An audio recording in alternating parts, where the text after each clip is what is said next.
ونعوذ بالله من شرور أنفسنا ومن سيئات أعمالنا ونعوذ بالله من شرور أنفسنا ومن سيئات أعمالنا من يهده الله فلا مضل له ومن يضلله فلا هادي له وأشهد أن لا إله إلا الله وحده لا شريك له أبدي سرمدي لا أول له ولا آخر له لا بشير له ولا نذير له ولا وزير له ولا مشير له لا ضد له ولا ند له ولا ممد له ولا معين له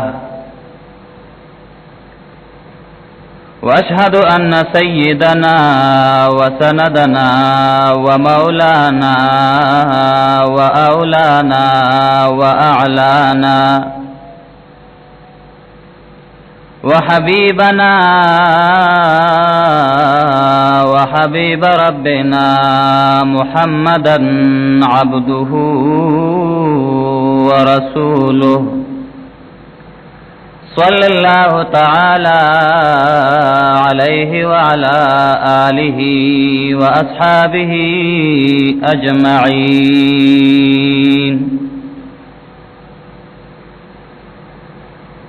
أما بعد فأعوذ بالله من الشيطان الرجيم. بسم الله الرحمن الرحيم. زين للناس حب الشهوات من النساء والبنين والقناطير المقنطرة من الذهب والفضة والخيل المسومة والأنعام والحرث ذلك متاع الحياة الدنيا والله عنده حسن المآب.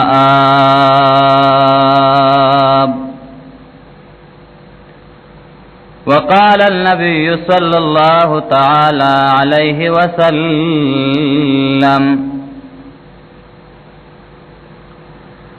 الدنيا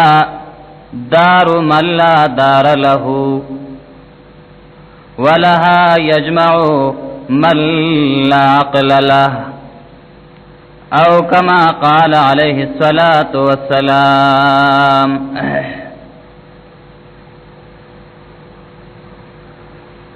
عزتمند مسلمانان ورونو مخی جمعو کی ماستاسو وړاندې هغه حالات د صحابه کرامو بیان کړیو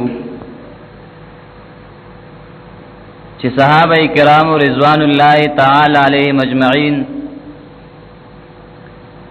د الله رب العزت لپاره څنګه قربانیاں پیش کړې وي.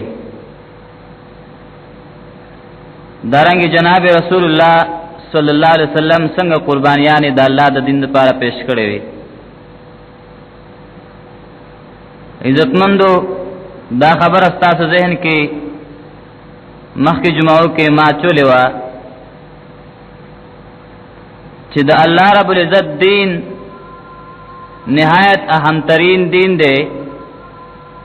او الله رب العزت ته ډیر زیات خوښ دی.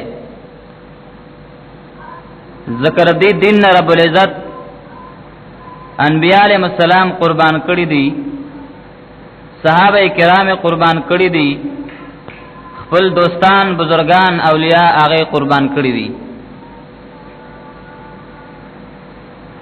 عزتمندو منګو تاسو چې رب العزت د دنیا ته را لګلیو نو صرف دنیا کې د زناورو ژوندۍ د زناورو په شان ژوندۍ تیرولو لپاره نه را لګلی صرف د خپل خواهشاتو پوره کولو لپاره نه را لګلی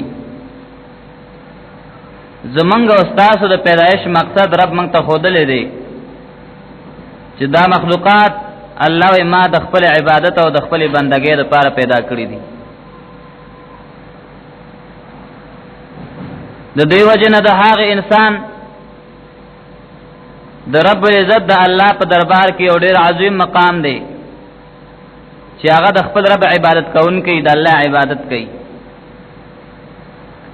اگر کمال ور سره نشتا اگر که دولت ور سره نشتا اگر که جائیداد نشتا اگر که د نسب حیثیت باندې کمزور دی خو لیکن چې د خپل رب تابعدار دی د هغه انسان لوی مقام دی د الله په دربار کې هغه انسان چې دنیادار او خلکو په نس سرمایدار دی دنیادار او خلکو په نس یو لوی انسان دی مالدار دی بدمعاش دی جیداد والا دی دارنګ روب او دبدبه والا دی خو لیکن چې کله د خپل رب حقيقي مالک تابعدار نه دی نو د هغه انسان د الله په دربار کې هیڅ حیثیت نشته ځکه نه الله له مال پکار دی نه الله له دولت پکار دی نه لخر او طاقت پکار دی بلکې الله له د الله بندگی او د الله رضا کول پکار دی دغه وجه چې صحابه کرام رضوان الله تعالی علیهم اجمعین نو منګو تاسو اورو او یادوي نو داغه سره رضی الله تعالی عنه وایو رضی الله تعالی عنهم وایو وجه سوا مال خو سره کمو دولت خو سره کمو ګینه پخکار خدای چې هغه د سادهګۍ زمانہ وا هغه وخت کې مال لګو هغه وخت کې دومره عقل ذهن دماغ کار نه کو دومره آلات جدید آلات نو دا څه دور نو لیکن نن منګو تاسو ته الله وای چې کچره تاسو د صحابه کرامو په شان ایمان راوړل په هدایت به یې کدا هغه په شان ایمان تاسو نه نو تاسو هدایت باندې نه یې ښا د دنیا په حیثیت او د دنیادارو خلکو په نظر کې لکه مونږ او تاسو وینو او اورو چې مونږ یې را په خوا سادهګي وا په خوا خلک نه پوهېدل جهالتو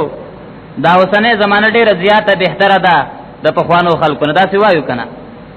ځکه په خوا خلکو سره مال نه او دولت نه او کپڑے نه وی لباس نه او کورونه نه او بنگلې نه وی بجلی نه وا خلکو په جهالت کې وخت تر کړه دا زمونږ استاد وې نه خدا سے کہ یو سړی وای که یاره صحابه کرام جهالت کې وخت تر کړو هغه په سادهګۍ کې وخت تر کړو او دا هغه کار خنه دا اوس د ترقی شوی دا اوس کار خدای دا سړی مؤمن نشي پاتې کېږي دا سړی مؤمن نشي پاتې کېږي ولی اصل ترقی د ایمان ترقی دا د صحابه کرام ایمان چې څومره وو څنګه وو د هغه نه رز پرز ایمان کې ضعف راځي رز پرز ایمان کې ضعف راځي تر دې وخت راورسېد نو مقصد می داو چې عزتمند د صحابه کرام هغه کارنامې هغه چې سره ګوري د هغه مالی حیثیت کمزور و د هغه نور قوت او طاقت نو دبدبه نه وا لیکن د الله مقام کې د الله په دربار کې د هغه لوی مقام دی رب العزت اعلان کوي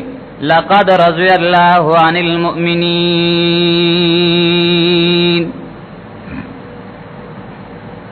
الله وی زما دې په خپل ذات عالیه باندې قسمی چې تحقیق سره راضی دی الله پاک د مؤمنانو نه هغه مؤمنان چې کله تاسو رې د ونی د لاندې بیات کو الله دا غینه خوشاله دی رب العزت اعلان کوي چې الله ته خوشاله دی او کله الله پاک وی الله پاک ته معافي کړی دا ولقد عفا عنکم او فتحقیق سره الله پاک معافي کړی تاسو ته زما صاحب کرامو اے زما مرګورو نبی اسلام